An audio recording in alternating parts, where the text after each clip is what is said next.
ऐसा है कि यहाँ पर सरकार के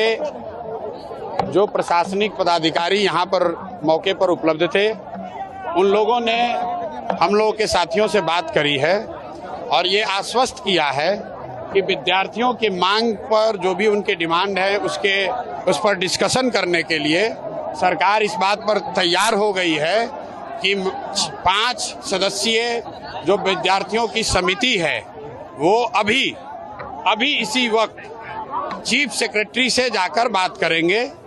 ताकि विद्यार्थियों की जो समस्या है, जो इनके मांगे हैं, इस पर कोई ना कोई निर्णय लिया जा सके। अगर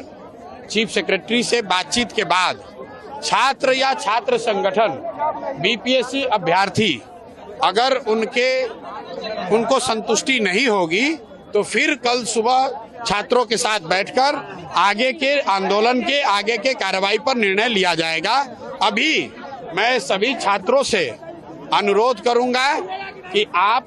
2-3 घंटे से आज आपने पूरे आधा दिन आधे दिन से आप लोग संघर्ष कर रहे थे, मैं भी उसमें शामिल था। उसका ये परिणाम है कि पहली बार मुख्य सचिव सरकार के, जो मुख्यमंत्री के बाद सबसे बड़ा पदाधिकारी है, और अरे भाई 13 दिन से तो कोई नहीं मिला था ना, आज आपको मिल रहे हैं, अभी मिल रहे हैं। निर्णय अगर नहीं होगा तो फिर से इस विषय पर बैठकर बात कल हम लोग करेंगे। अभी मैं विद्यार्थियों से आग्रह यही करूंगा कि यहाँ पर कोई भी कार्रवाई ऐसी न करे जो लॉ के अनुरूप न हो, और मैं आपसे आग्रह करूंगा कि आपने जो मेहनत करी है उसके अनुसार आप वापस जाइए, आपके प्रतिनिधि मंडल को मिलकर आने दीजिए, क्या सरकार का रवैया है उसको देखा जाए, उसके बाद ही कोई निर्णय लिया जाएगा।